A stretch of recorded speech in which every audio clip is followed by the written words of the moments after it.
Alright, take a moment to align your body.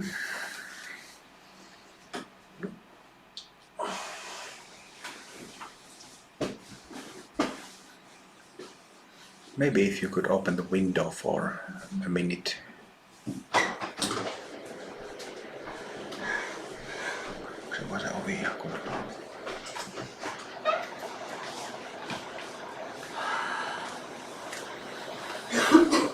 If you feel like taking deep breaths a few times, 4, 5, 6 times, go ahead.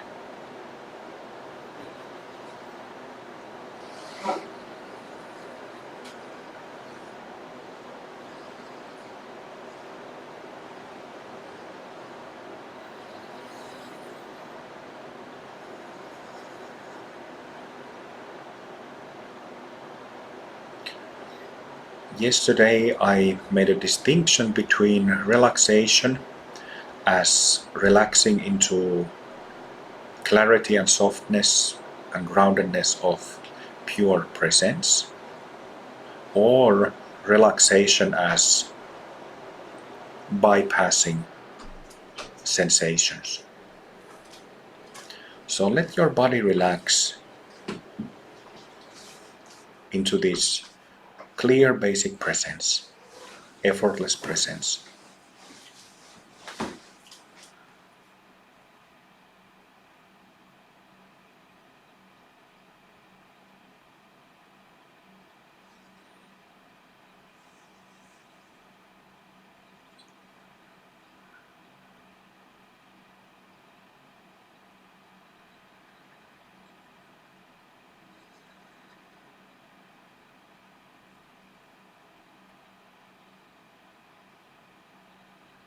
And I'm making this point to distinguish between calm abiding or shamata meditations, where you sit down and you start focusing on things, and then you do you relax extra tensions to be able to be and remain focused. We are not doing that. But because these are so samatha is so widely practiced, is why I want to make that distinction. So instead, you relax your eyes, relax your mouth. Eyes are connected to going after things and seeking things, seeking mode. Relax eyes, relax mouth. Stop the movements. And then it's very easy to, in simplistic language, find this simple state of being that is effortless.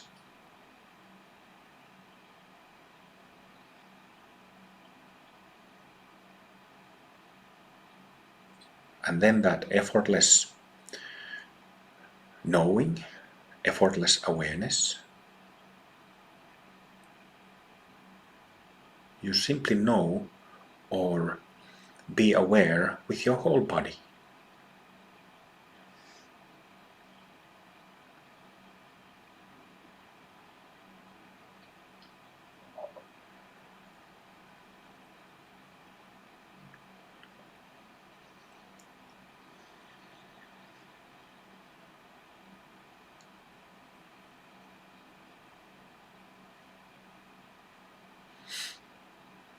Ability of being aware, effortlessly aware,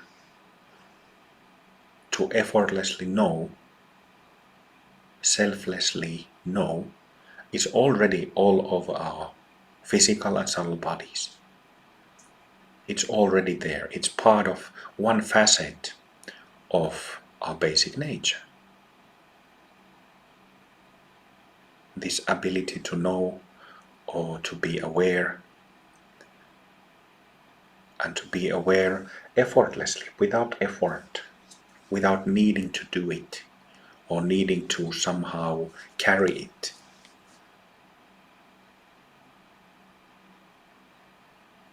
Basic knowing.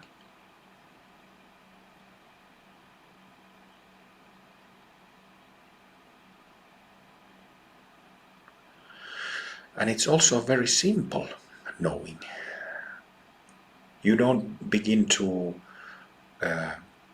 you don't start becoming aware of movements of cosmic bodies, cosmic planets, or seeing all kinds of mystical visions. Of course, those things can also happen. If you practice a lot, then you might have visions, and there's no problem with that. But just to clarify the meaning, this basic knowing awareness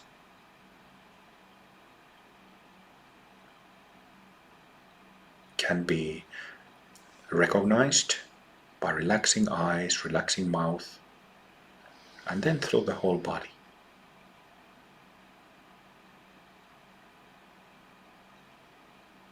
And then you let all these things, thoughts, emotions, subtle energies, be included in the field of that knowing.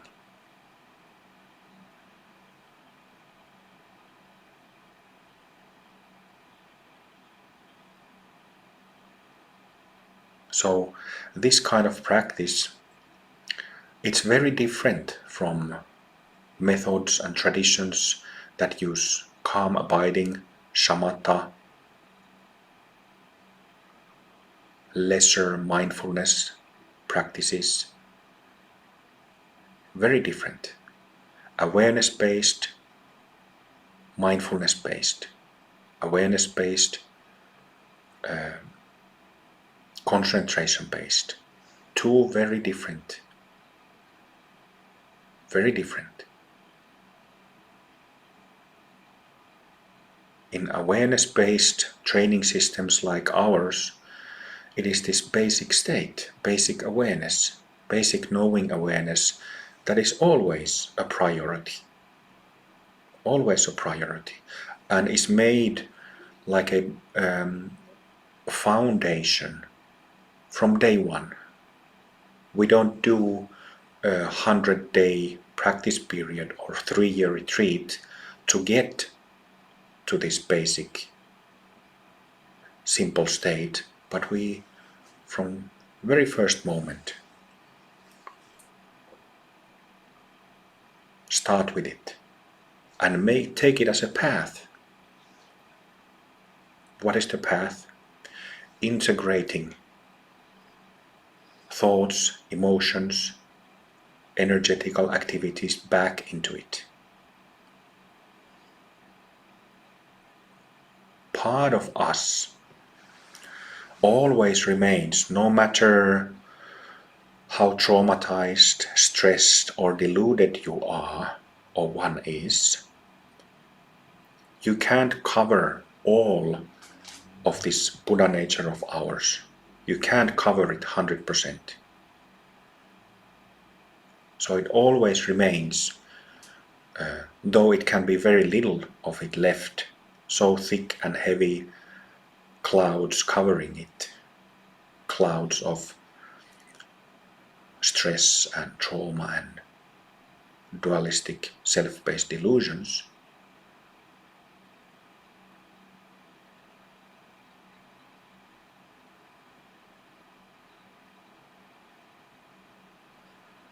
But it's a very different way to tread this path of basic awareness, this kind of Mahamudra Chokchen path that Amrita Mandala is, than the mindfulness path. These are very two different paths, two different paradigms that should be understood, the differences between two. So with awareness-based paths, you integrate.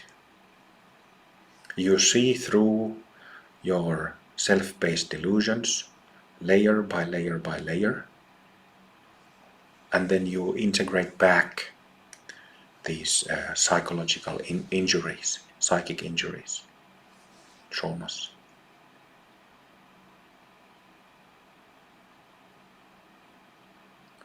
Amrita Mandala is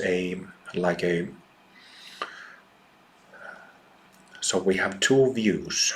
This view of that seems very simple, like a view of basic awareness and then integrating stuff back to it, which is like the Chokchen, Mahasandhi, great perfection side of the path.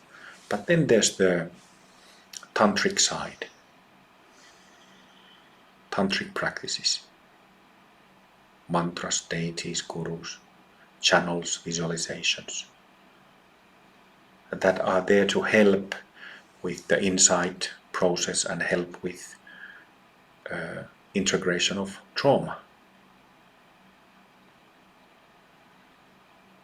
Then we also have a little bit of sutra understanding. I can immediately think of understanding the principle of vipassana from the sutric perspective. This is something that I spoke in the last satsang. It's necessary to understand how to practice vipassana from the sutra perspective.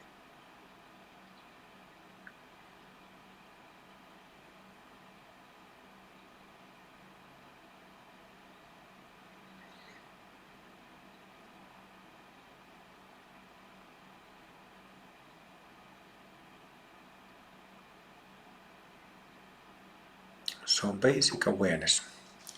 And here's how it is. Thoughts that can be few or many. Mind can be quiet or very busy.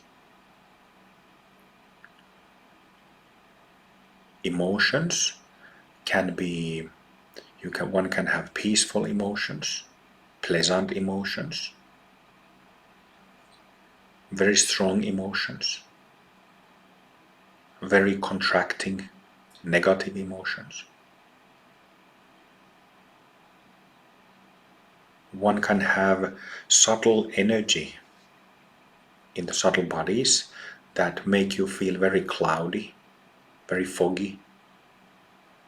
And that fog can be kind of thick fog or a very, very light fog.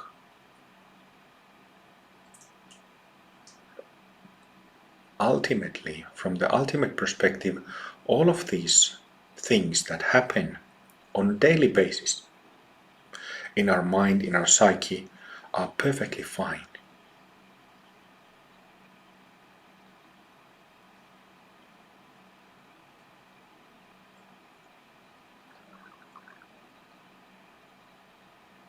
Why? How so?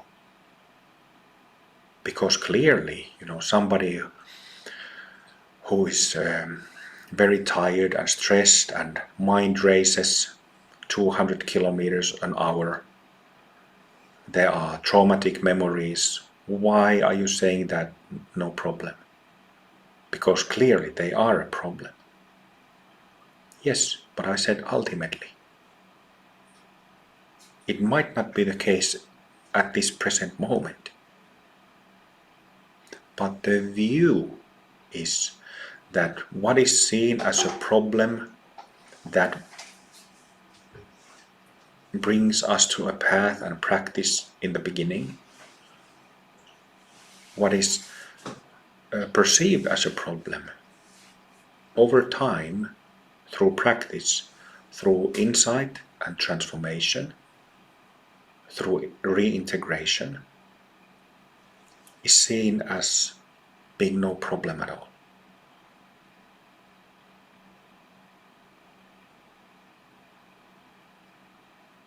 So when we have emptiness insight and journey through the bhumis, through the I almost said casual body, a journey through the causal body,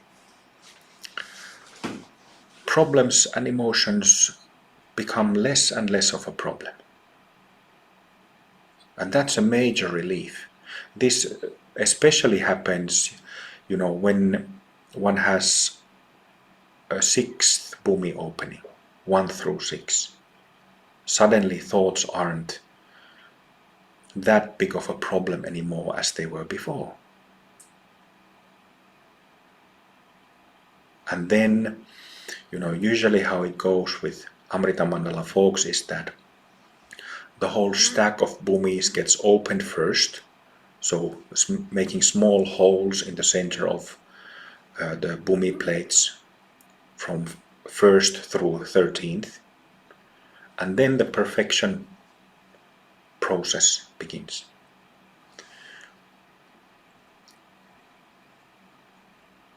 And when you get to perfect 6th, which is the same, yesterday I was speaking about Arhats and Mahayana and Vajrayana.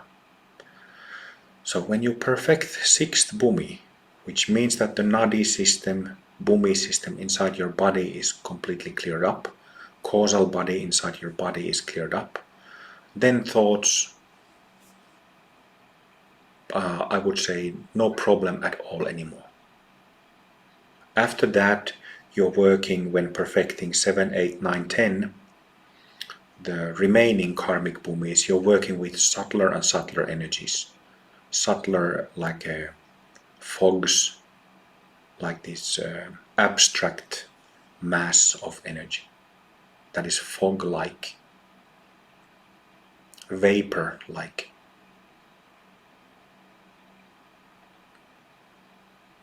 But that's how thoughts and subtle energy, fogginess of the mind, through going through that process, stops being a problem, stops being an issue.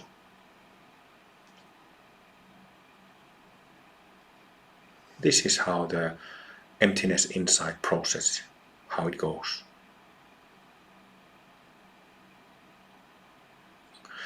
And same thing with traumas, about reintegration of traumas.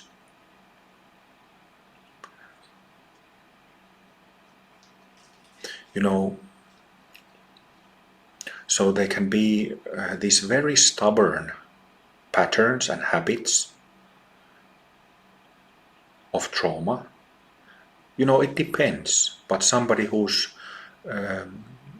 has developmental trauma that is developed over a long period of time, starting from early childhood usually,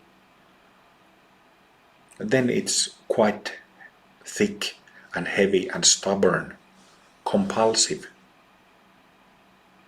But nevertheless, when you do these practices, we haven't done any tantric trauma practice on this retreat yet, but when you do these practices, it's kind of like a little nugget by nugget, piece by piece, that grip of stress, like this foundational stress, starts getting integrated and makes you wholer. Can you say that? Wholer. So bit by bit. And it can be very demanding in the sense that it requires lots of patience to keep doing that. Just endless patience. If you're in a hurry, you will feel awful, because healing of trauma, developmental trauma specifically, doesn't happen fast. So you can't be in a hurry. You can be committed and devoted to practice and put effort into it, but don't be in a hurry.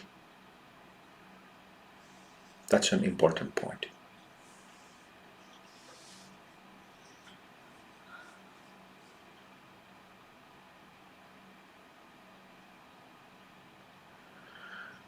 Nevertheless, I'm speaking about the nature of the path and how the process happens, how it feels like. So thoughts and emotions, subtle energies, drowsiness stop being a problem, and also traumatic habits gradually stop being a problem. Suddenly there's less of them there, and less and then there are bigger chips or chunks getting reintegrated, and suddenly whole patterns are no longer there. Trauma patterns, programs.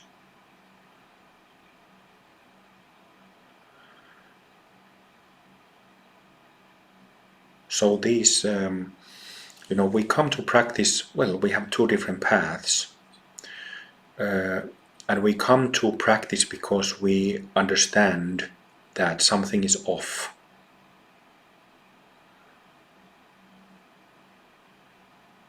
And little by little it gets changed. The perceived problems are no longer stop being problems. And then what is left? You still have thoughts, emotions, subtle energy, but you have natural radiance, pure radiance.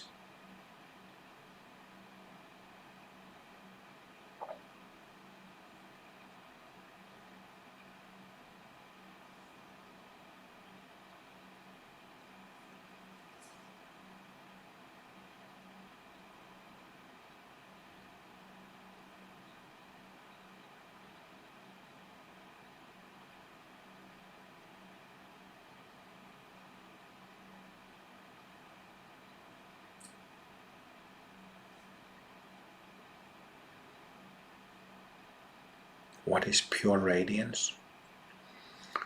This is also something we should have clear conceptual understanding. So Buddha nature is not only mental quietude. That's a huge misconception many people have. And many teachers say that silence of the mind is the thing. No, it is not at all. This is like the first step of 1,000 steps, that kind of understanding. Yes, there is clarity of mind, but both with or without thoughts. This is the extremely precious gift of Buddha Dharma that has made a thing out of emptiness or selflessness of mental content. That has made a thing out of wisdom, knowledge, pragya, jnana.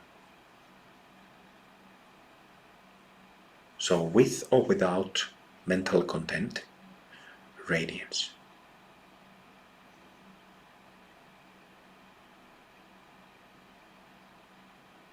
What is radiance? If we think of energetic radiance, what is that? Like radiance of light.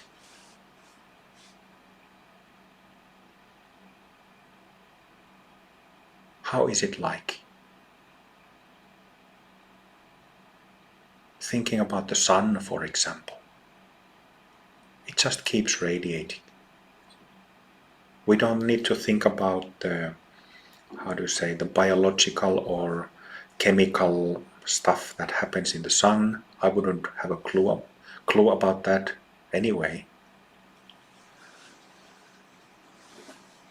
But it just radiates. It's pure potential, isn't it? Completely pure, unobstructed potential. And manifest potential.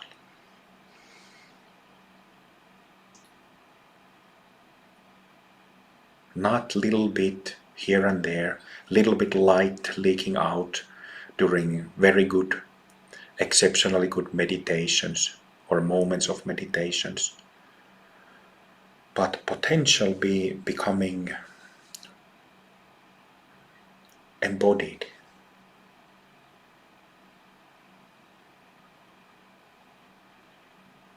Potential becoming available.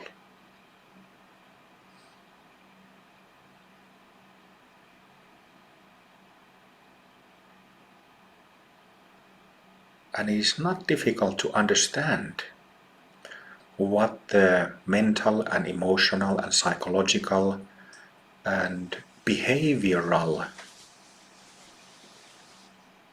consequences of this pure radiance are.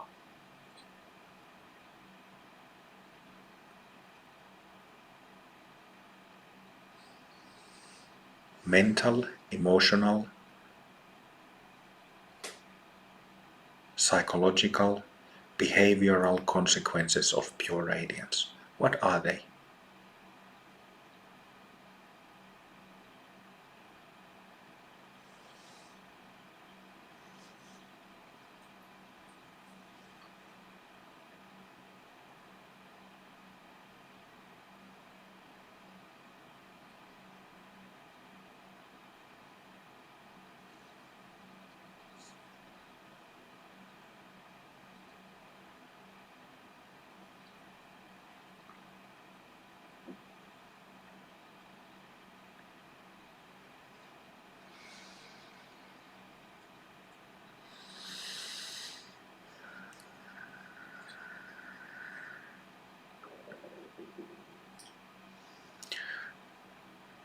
Without hooks, without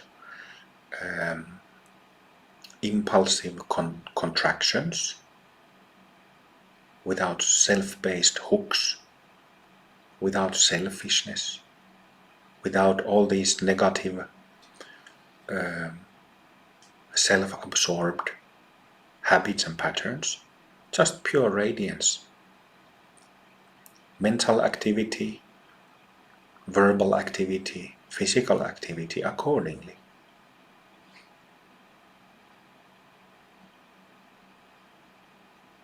This is what we can read from biographies and autobiographies of masters, people who have tread and journeyed these paths before us,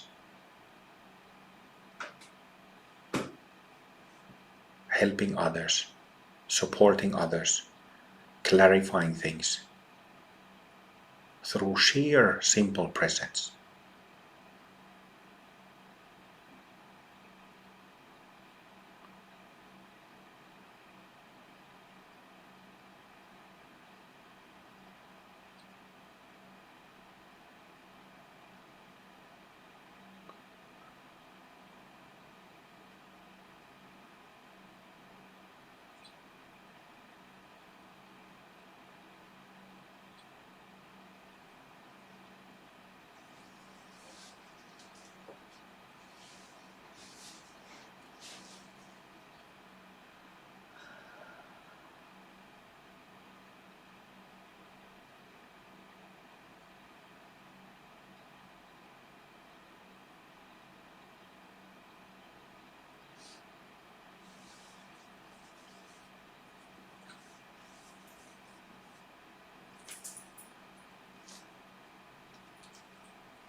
So with all those practices that we have, we emulate,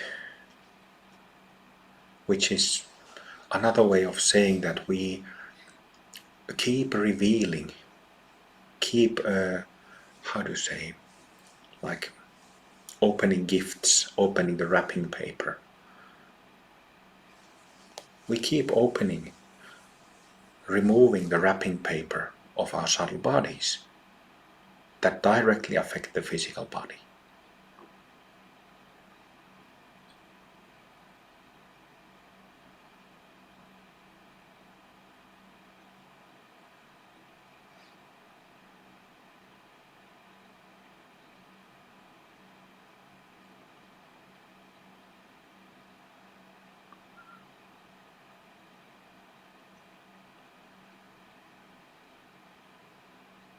Yesterday we spoke of a little bit about ethics, sincerity and honesty. Why are those necessary from the beginning of the path, when we start generating insight, generating experience, to completion stage when you have already acquired some experience, until the end of the path? They are necessary because they are expressions of our basic nature. So if you are unethical, unsincere, dishonest, you can't realize this basic nature. You just can't. You cannot grow in that because your foundation is off.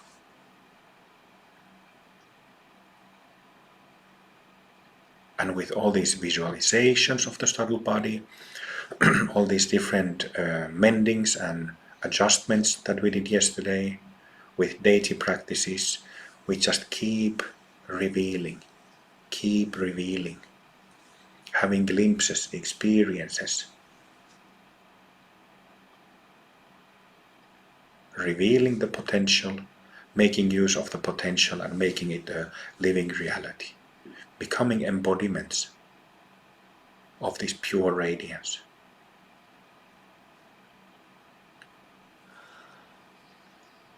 Very simple, isn't it? The basic thought of it.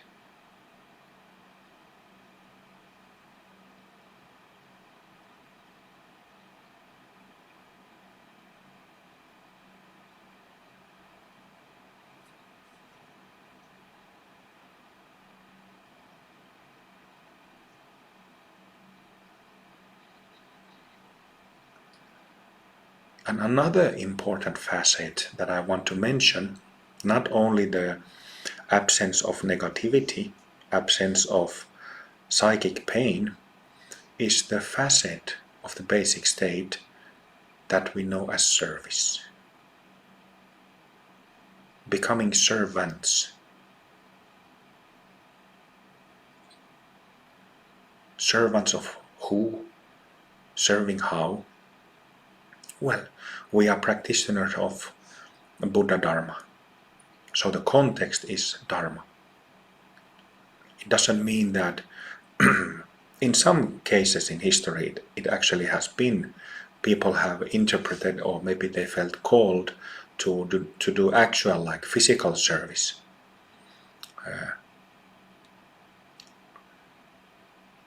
Like sweeping the streets or something like this. But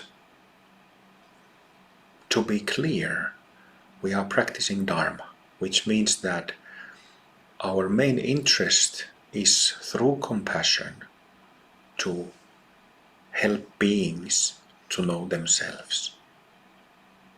In other words, to become free of delusions and become happy,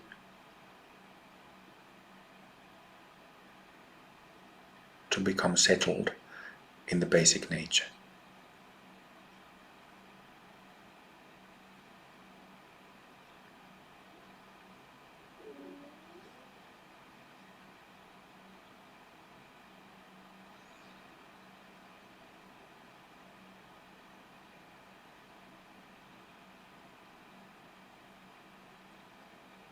So serving, this having the heart of serving, is very, very important in Dharma.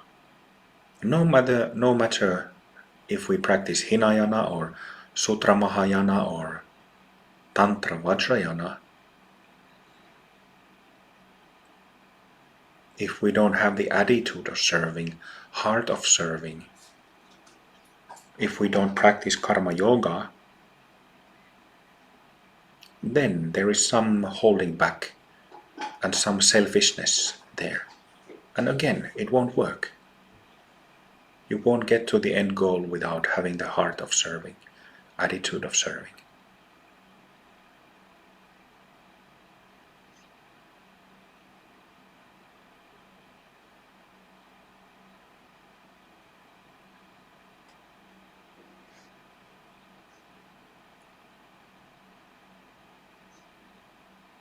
And it's a very strong, as you can feel, it's a very strong facet of the Buddhas in us. Very strong.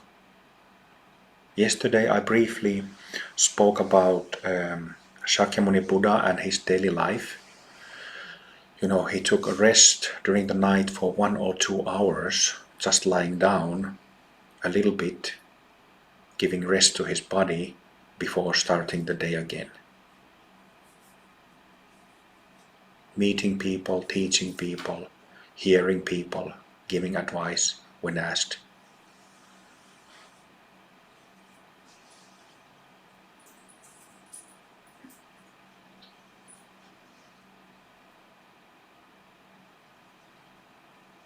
That's admirable, isn't it? And so many other examples.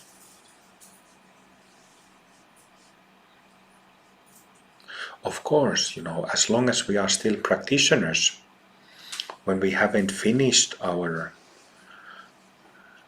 purification process, then we have to respect the limits that we have. The limits and limitations set by our subtle bodies. We do get tired, and it is okay to push a little bit that tiredness. Push the body a little bit, but you can't go too far with it. I've gone way too far with it. Being forced to do that. But also practitioners do. Sometimes trying to not lying down for 10 years.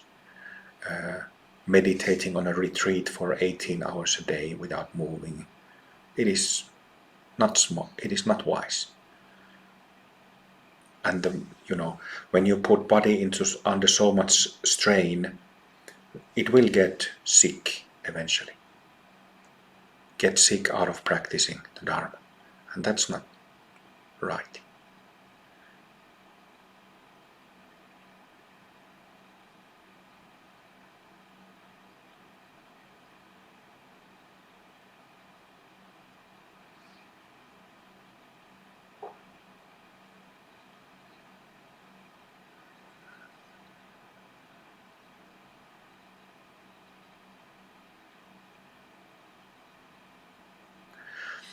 A couple of other facets.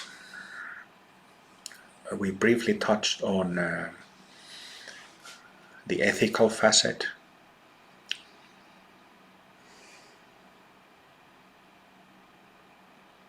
And what was the other thing that we just covered? I already forgot.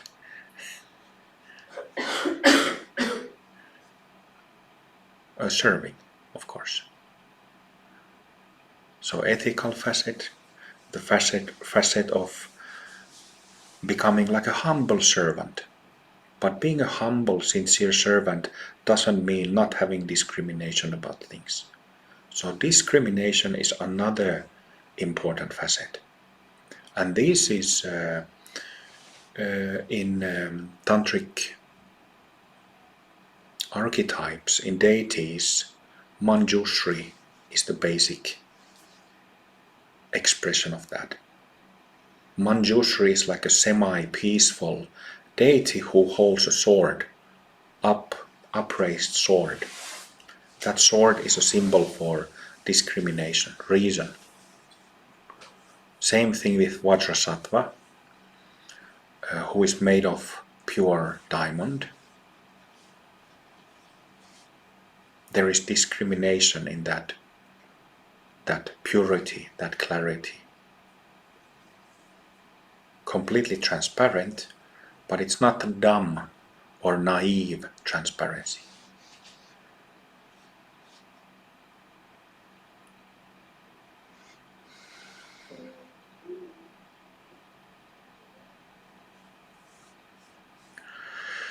And a couple of other meaningful facets of the basic state are spontaneous joy, spontaneous bliss. When we speak of happiness, it's kind of tricky because, people can misunderstand it and do misunderstand it so quickly. You know, when you speak of happiness to common people, they think that, oh, you're high all the time. Not perhaps through being drunk or taking some substances, but they have a very narrow understanding of what happiness is. In one sense, happiness is being content without, from the yogic perspective, being content because you have less or no problems at all, internal conflicts. And from that, not having internal conflicts or lessening of them reveals this spontaneous joy.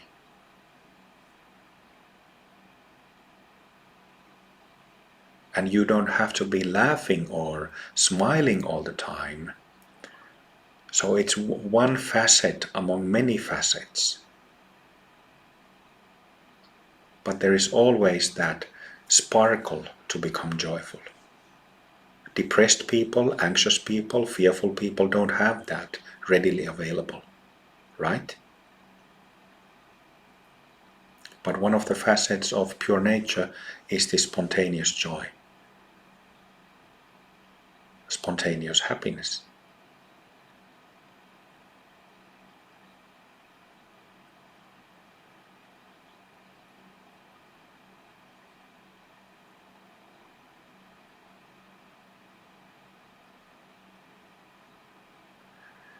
So just few facets.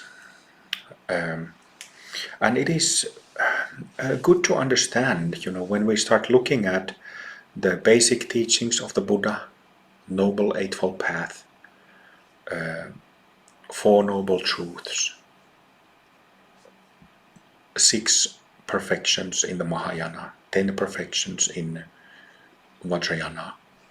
When we start looking at these things, they are presented as, like noble or pure speech, not lying, not manipulating, not leading anyone astray through words, through actions, noble or pure lifestyle, which means the same in terms of making a living, profession, supporting yourself. All these very basic things are actually different facets of the basic state.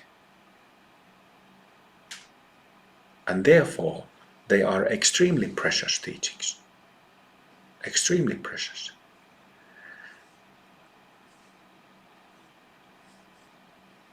There are, of course, different commentaries and different interpretations of these teachings. Like sometimes it is said that non-harming or non-violence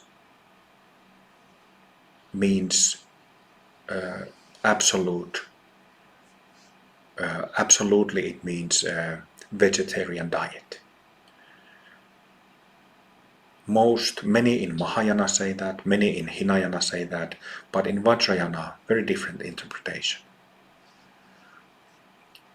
So when we are studying commentaries or receiving teachings, including mine, about these matters, we need to contemplate. And contemplation means running through the system, running these points through our minds, our hearts, our subtle bodies, and processing through them. Is it so, or do I resonate with that, or don't I?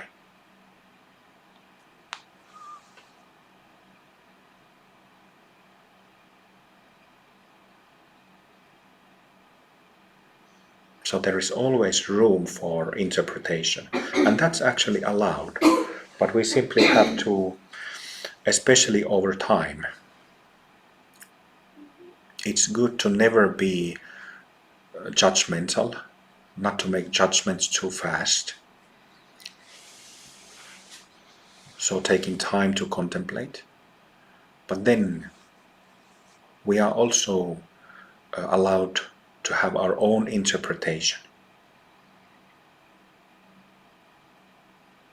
If it comes from our deepest sense of how enlightened nature is, enlightened mind is, enlightened energy is.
Yesterday we started when we did the 5 different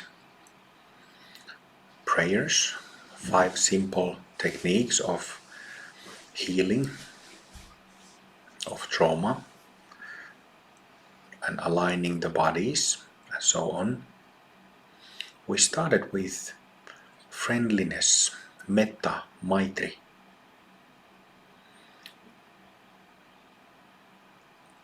And there's a couple of little bit more about that.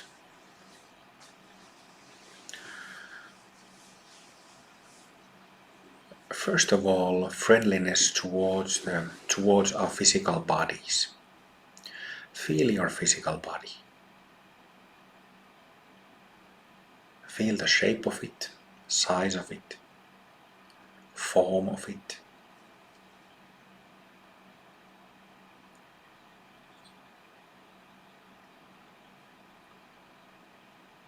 What does friendliness or metta mean? Well, the common English rendition is loving kindness. But I think friendliness is a bit better.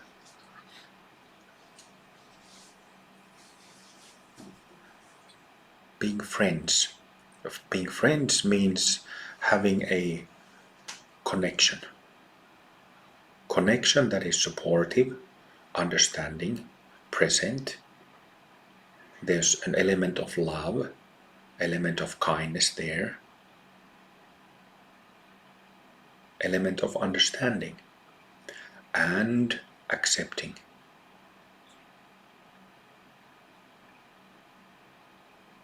So accept your physical body like it is.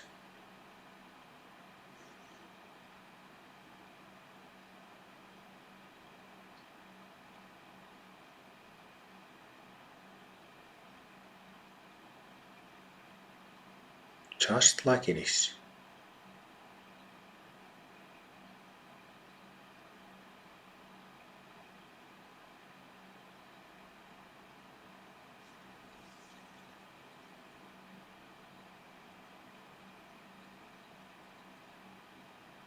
Because it is like it is at present, it's pointless of having some wishes of wishing it to be other way, or having some shame or guilt regarding the body.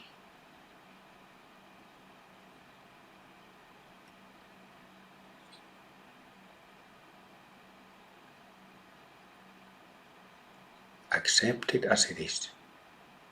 Make friends with it as it is.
Incredibly powerful, isn't it? We can have these small but significant programs running in the background. That is now too big, that is now too small, there is hair growing there and hair not growing there. Things change, right? In modern culture, there is definitely a weird obsession with being very young, remaining young.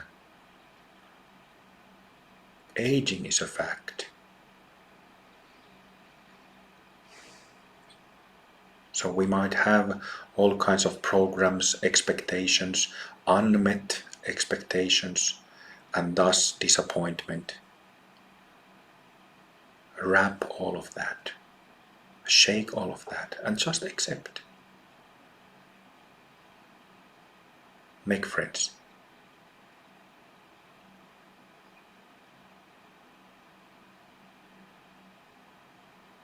Body, all the muscles and bones and skin and hair on the skin, hair on the head,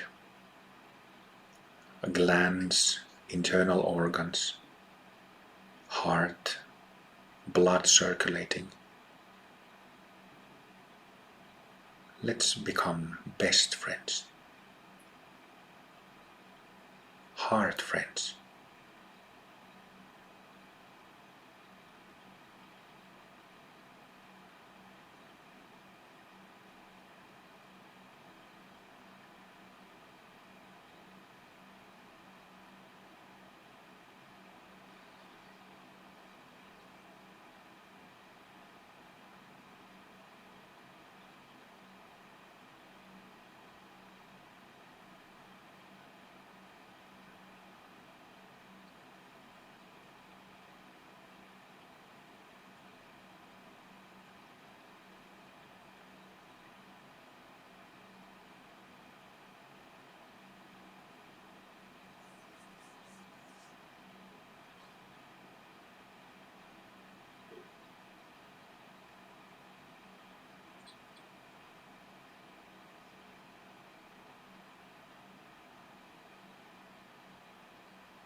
What is happening here? Who is making friends with who or what? Who is making friends with the body? And why? How it is this strong?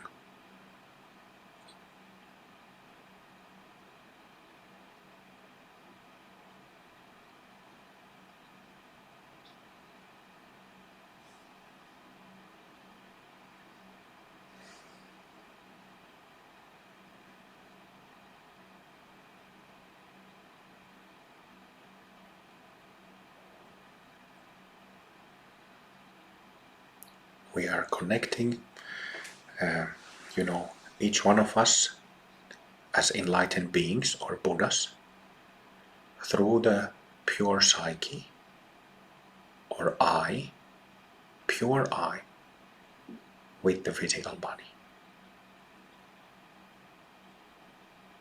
It is pure I, pure nature of ours that is making friends with the body and becoming one with the body. And that's why it's strong.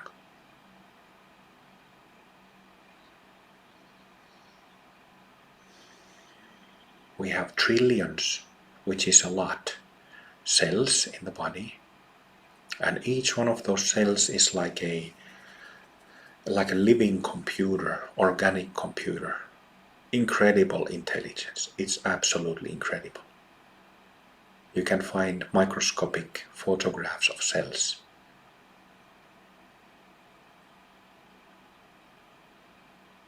So we are connecting our enlightened nature with these trillions of cells, physical tissues.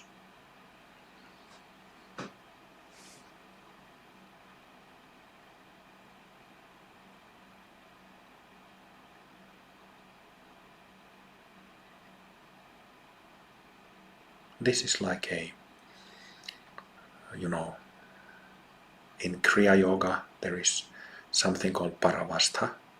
This is like Paravastha shortcut, embodied Paravastha.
Accepting the body, accepting my physical body.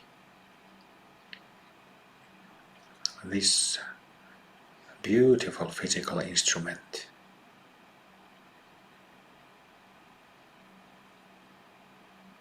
that has amazing functions. Appreciating the body, making friends with it, appreciating our friend, giving him or her our love through our attention, our acceptance through our attention. And it's incredibly powerful union, incredibly beneficial too.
Can somebody open the window?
All right, very good.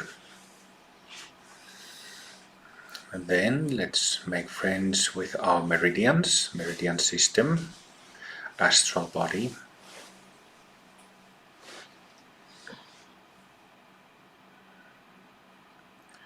Let's try to perceive it first. Of course, it's much easier the more you have mileage with meridian practices.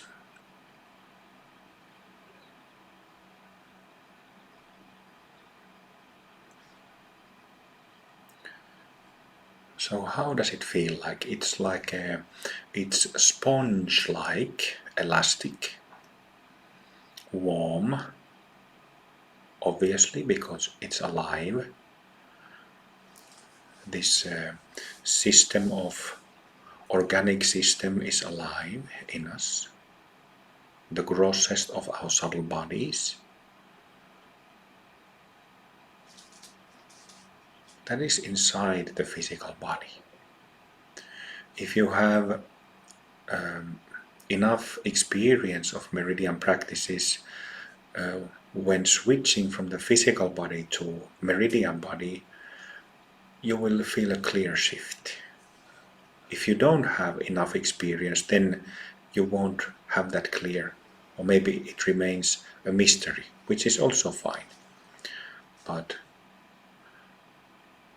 experience comes through practice, always the case. Sponge-like, rubber band-like, elastic. Try to perceive it, try to see it. Disregard, I think we are all practicing eyes closed like you should. But disregard, even if you have eyelids closed, disregard of the light information that is coming to your eyes and see it with your inner eye. Inner perception, how the meridian system is.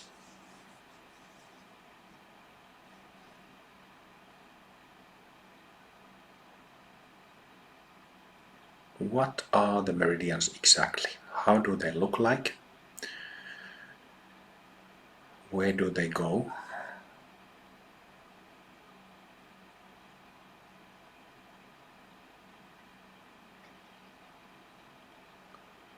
What is the feel of them, texture of them, color of them?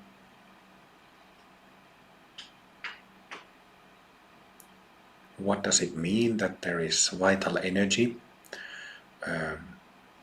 running through meridians, up and down the body?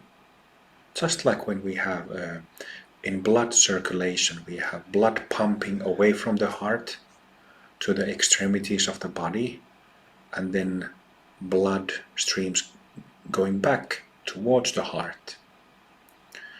It's the same thing with meridians. It flows two ways. It doesn't flow only one way.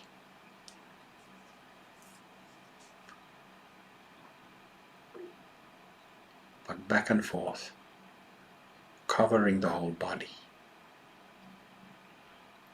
How many channels are there? Like I've often said, traditional Chinese medicine, which uses the term meridian,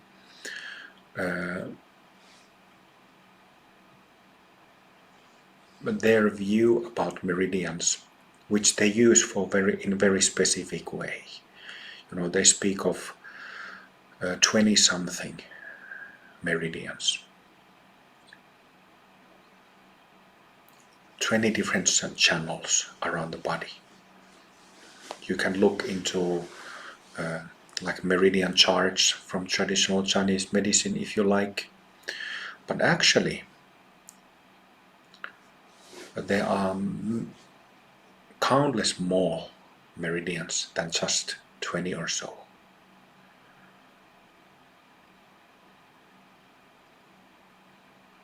Countless more, maybe 1,000 of them altogether. These lines, tubes,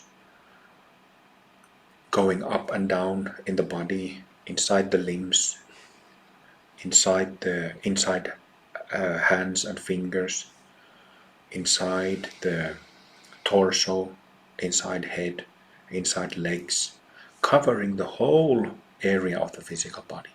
It has to cover the whole area. Perceive it. Look at it. Scan through it.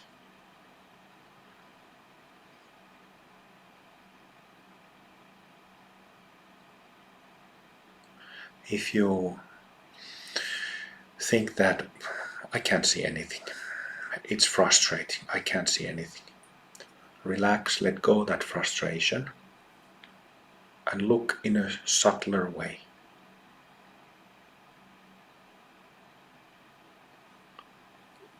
Recalibrate your perception.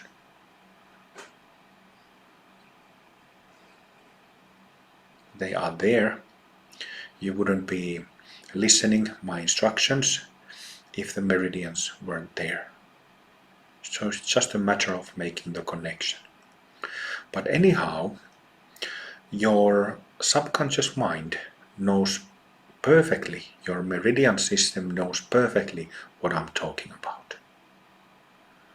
When I speak of the meridian system, the meridian field, the astral body. So let's make friends with it.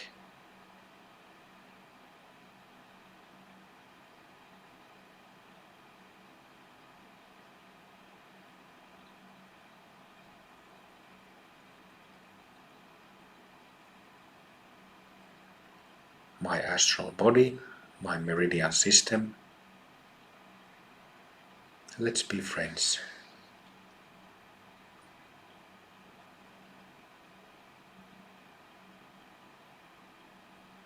Let's connect. Let's become heart friends. Good friends.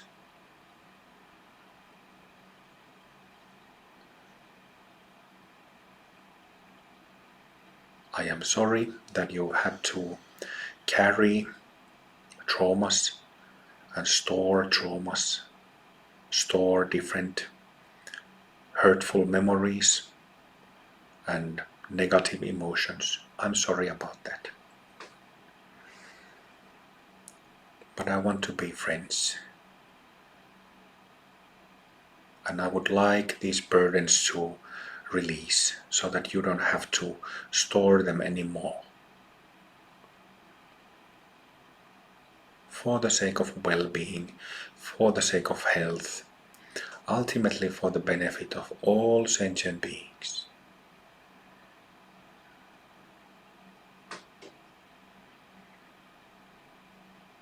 I'm giving my attention, my friendship, my love, my care, my understanding and support. I am here for you.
So making friends with the whole meridian system.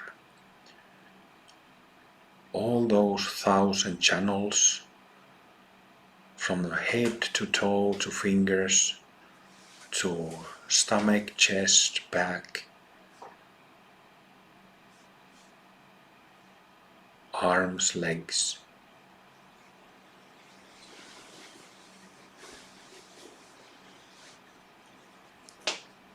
And the energy that circulates, like the blood of the meridians, vital energy that circulates through, making friends with that as well.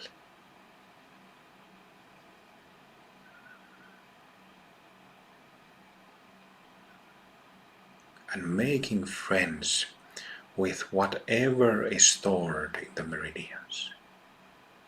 If there are shadows, knots, dark spots, including those spots.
Wishing well for our friend,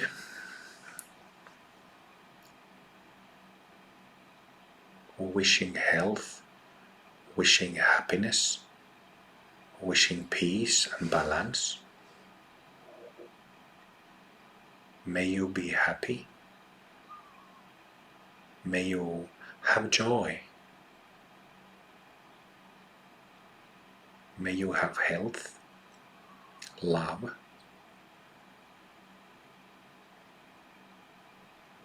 care.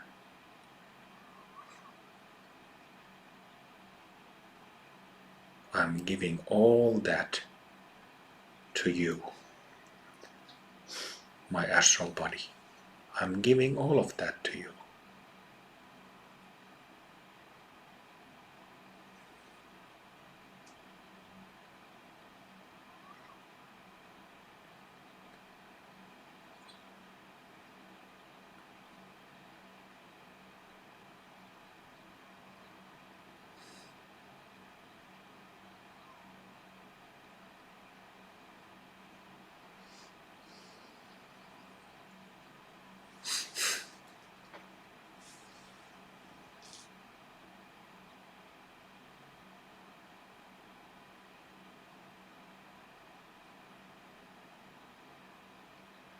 Communicating from our genuine being, authentic being, pure being, communicating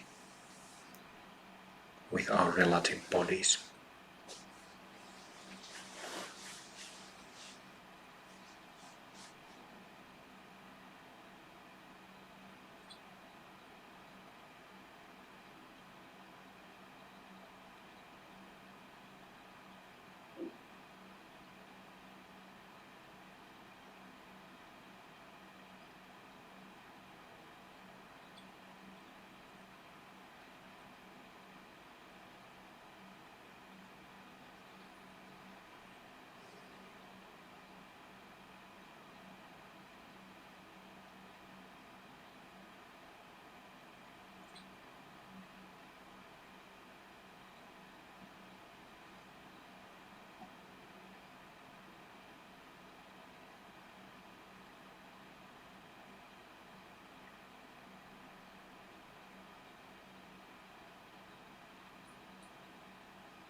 It is totally safe space, totally safe and supported experience for suppressed emotions to release.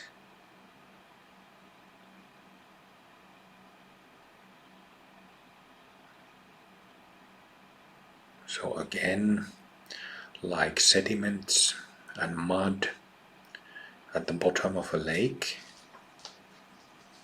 may all those suppressed emotions be released and healed and brought into the field or sphere of awareness, where they can integrate.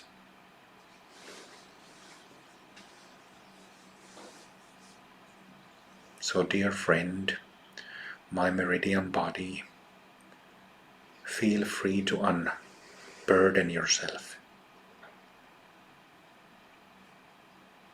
It's safe, it's okay. You can give those tightly packed pains, hurts, traumas to me.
Also, the a lighter, less dense energy of traumas spread around the meridian system, you can give it to me.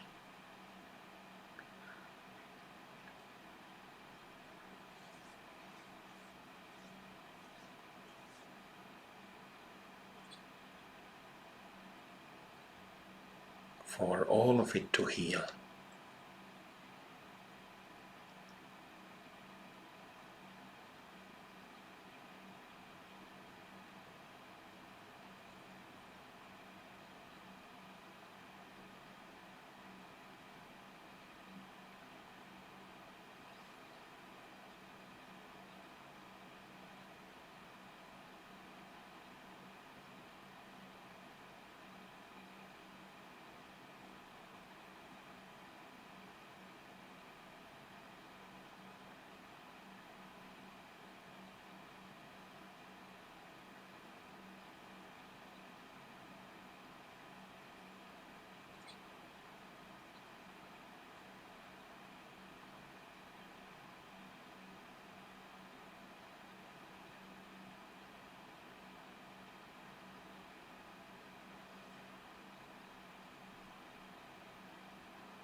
When you ask the meridian system to relieve its burdens, give them to you, speak to it like respectfully, in one sense, like speaking to an adult friend.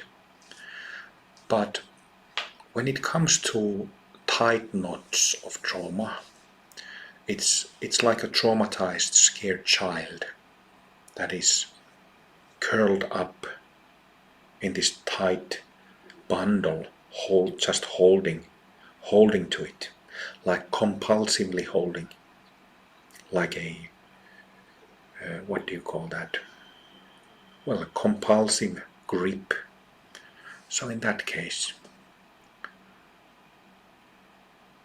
you can stop squeezing that. You can stop holding that. Just give it to me. Give it to me, please. No need to do that. No need to keep gripping it. Give it to me and you will feel better.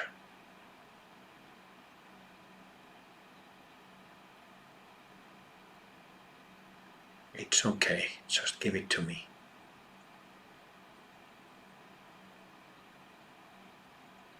It's okay. It's okay.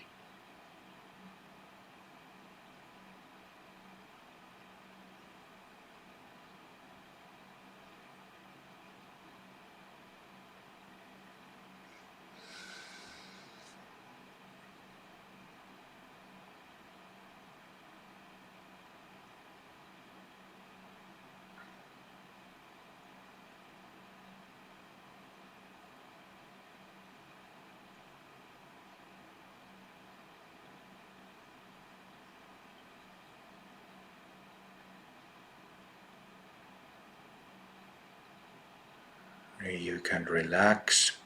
You can stop squeezing it. It's safe. This is safe. You can take a look around. Do you feel safe? I'm here with you. Please give your burden, give your pain to me. I'll gladly take it from you.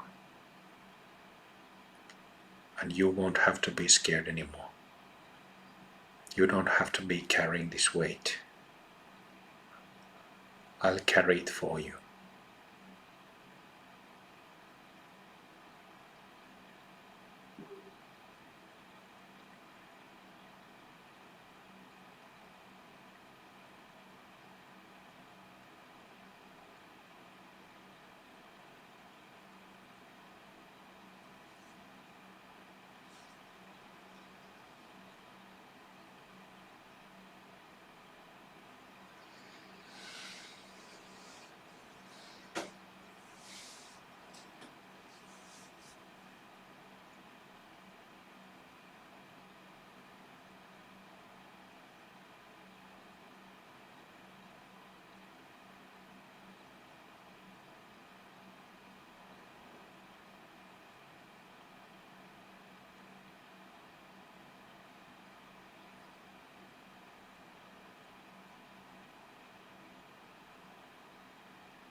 So when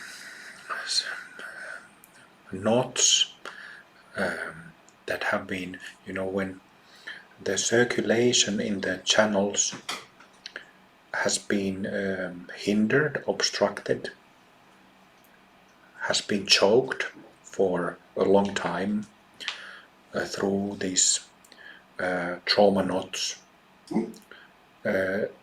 it takes a moment for them to open. And there also we need patience to, just carrying on the practice, just doing it, just give it patience, give it time. And then always when there are shifts, such as this profound shifts happening, there is adjusting to the new state of circulation, better circulation. So that can also be tiring. So we need to balance with rest.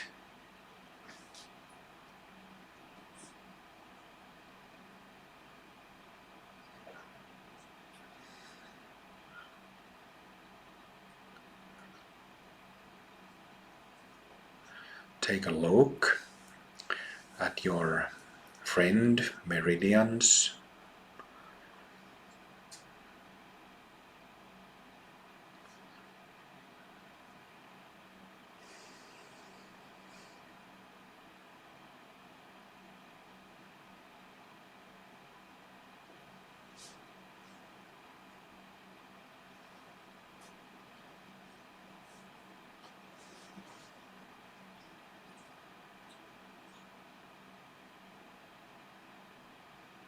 When we speak of Buddha nature,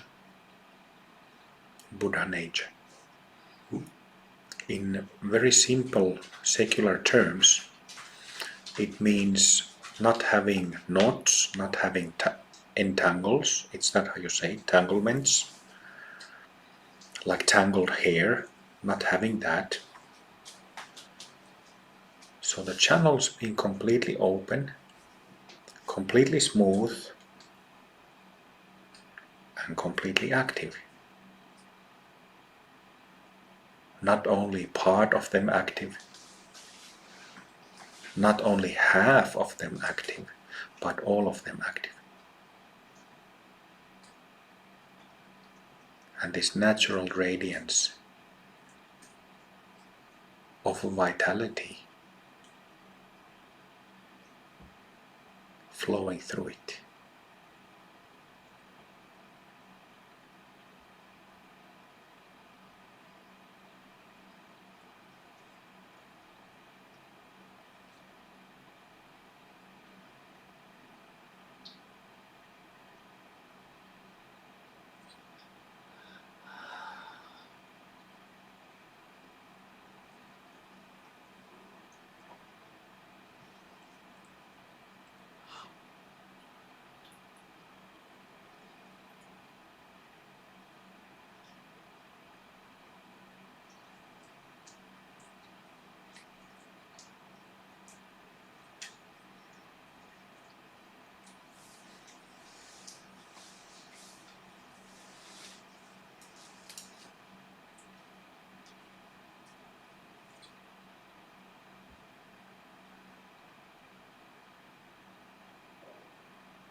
if there is any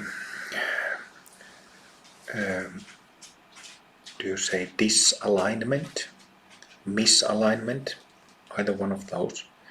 If there is any misalignment between the meridian system and physical body, may these two be perfectly aligned to the smallest, tiniest detail.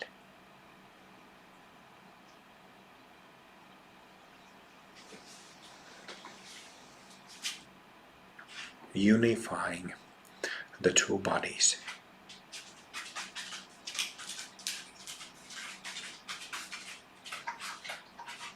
And having excellent circulation, aliveness in both.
Just like we have complete openness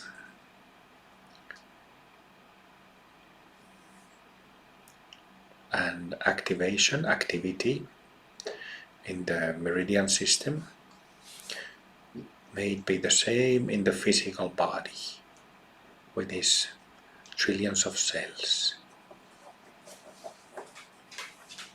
Perfect healthy radiance of the cells, tissue soft and hard.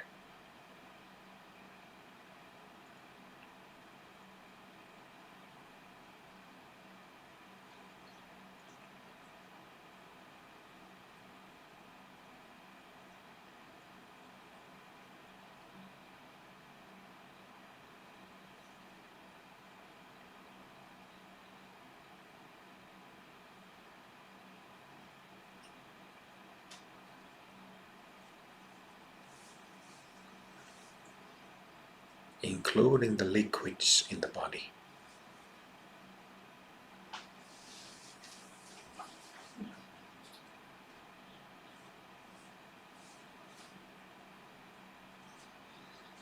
There is pure energy, Shakti, in our whole organism, in physical, non-physical.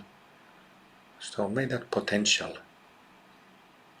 be a lived reality, experienced reality, and not a mere dormant potential. For the sake of all beings.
So now we've made friends with the body, made friends with meridians, invited emotional suppression in reverse, then aligned meridians with physical body, and invited like a unobstructed, how do you say that, activity of both meridians and physical cells. So let's do the same with the nadi body, the subtler of the subtle bodies. So feel into the subtler channels inside the body and outside the body in the aura. Feel into the space and feel into the sense how nadis feel. Again, you will know it if you have done these practices for a while. And once again, the understanding comes from doing the practices. Because you've become familiar with what the, should I say, frequencies are, or frequency ranges are, how these things feel. So lighter channels, like lighter in terms of weight, meridians are kind of heavier, thicker, grosser, and nadis are thinner, lighter, more ethereal.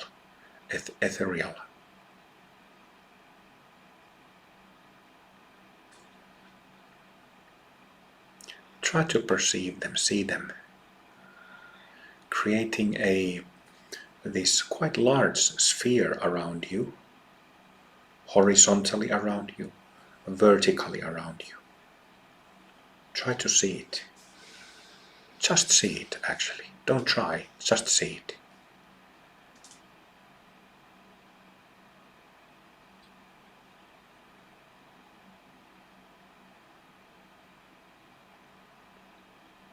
Feel it, get a feel of it, shape of it, form of it.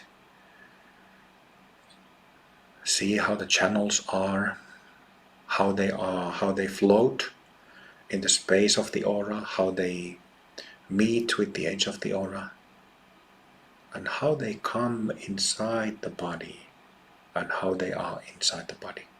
Where do they begin from? Where do they originate?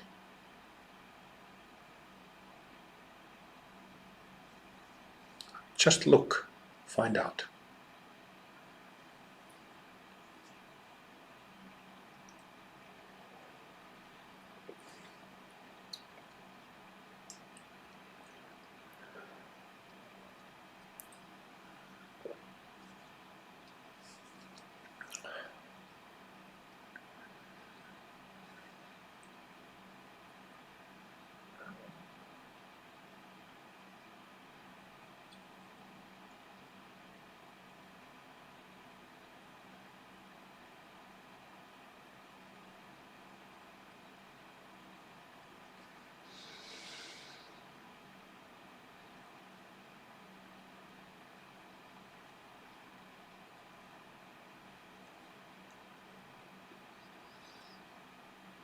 Feel into it. What's the energetic quality or emotional quality of the nadi body, bhumi body?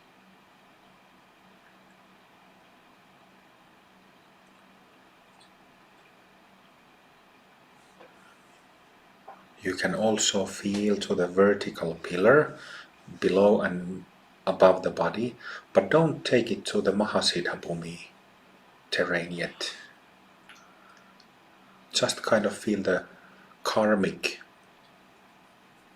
range of it, which means about 4 meters down from the pelvic floor, 4 meters up from the ground, but not more than that.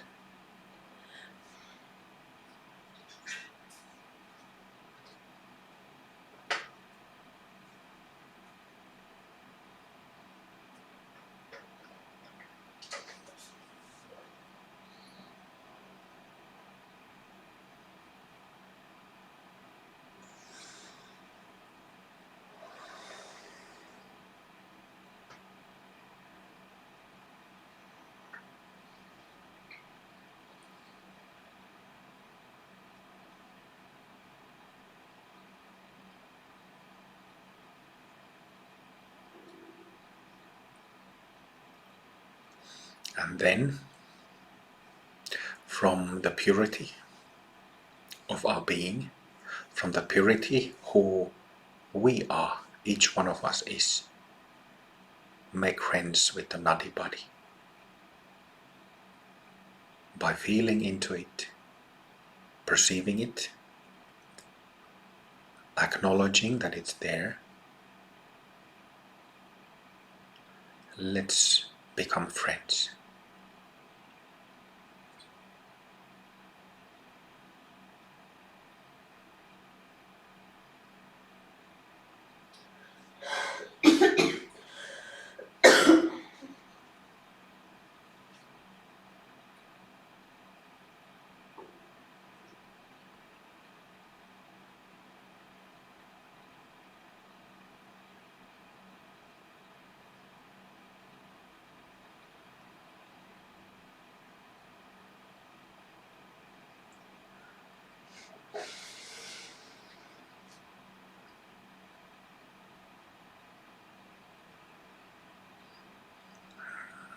When that connection is made,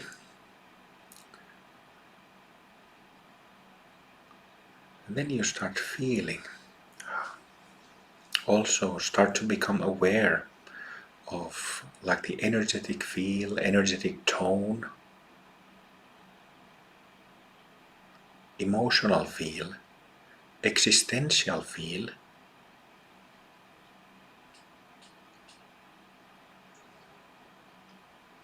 of the bhumi body.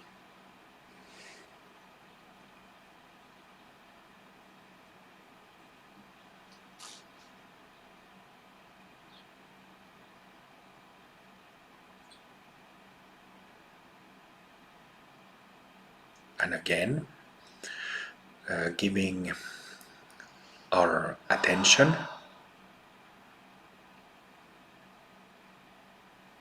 being present,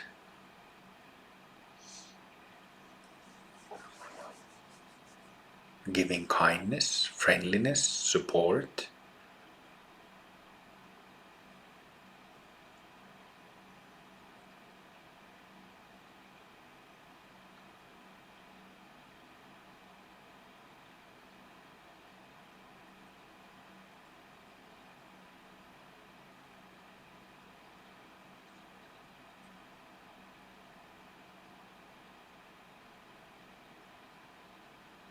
but first and foremost, giving clarity to our friend. The clarity that is in us, the diamond-like clarity, diamond purity, from that, offering that, giving that kind of friendship.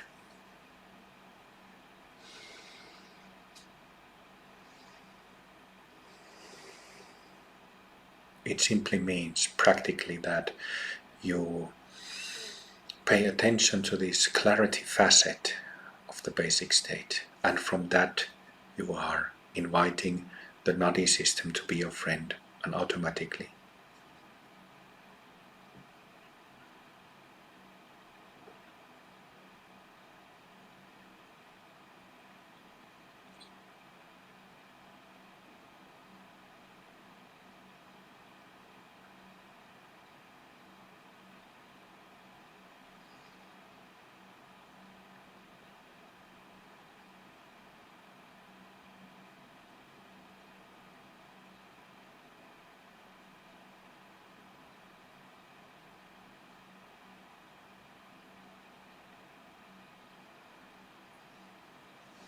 Making friends with all the nadis inside the body, inviting all the nadis in the aura all around the sphere to be friends, inviting the vertical pillar above and below the body to be friends,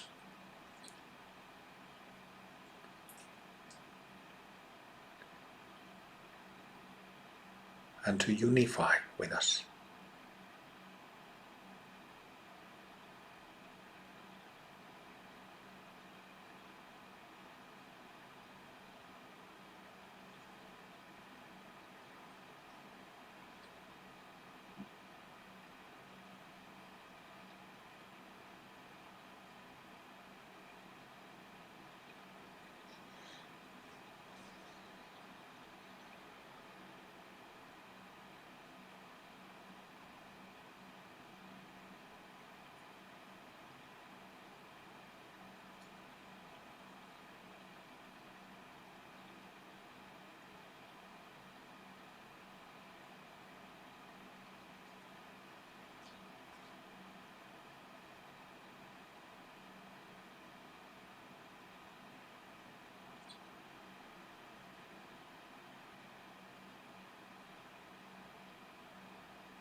We didn't yet include the far ends of the vertical pillar, so let's do that as well. With love, with friendship, inviting the Mahasiddha centers, Mahasiddha bhumis, below the body and above the body, to connect through the channels, through the nadis.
May the nadi system align with the meridian system, align with the physical system, for the sake of all beings.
In every single nadi, in every single tenth of a millimeter of every channel,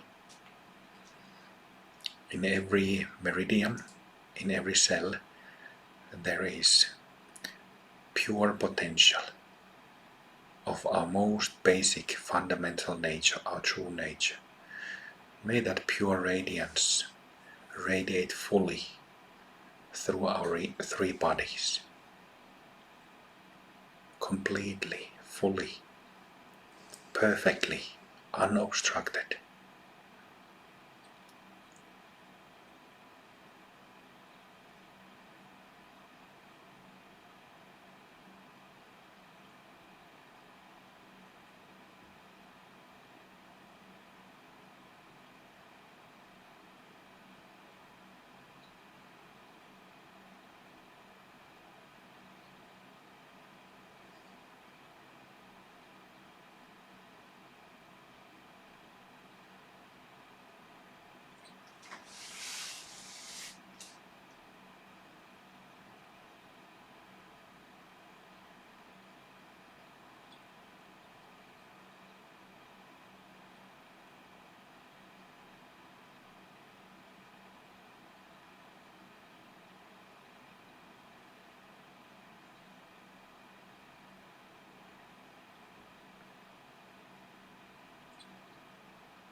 If there are broken meridians or broken nadis with their fragments floating somewhere in the aura, may those fragments return to their original places, and may these channels, meridians, or nadis be repaired, mended back to their original condition.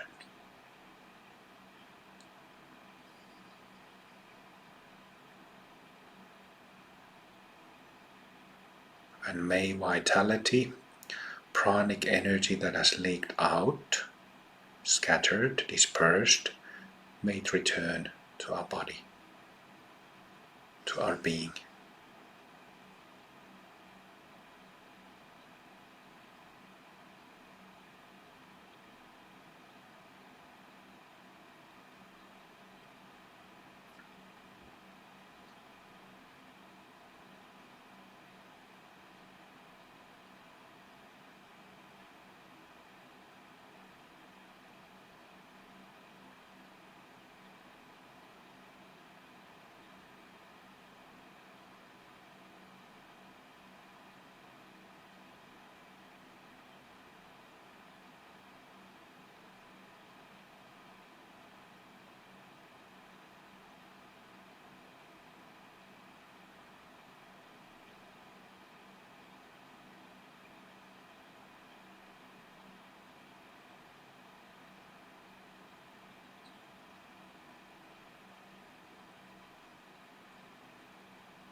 Very good. Stay with the energy. Lie down.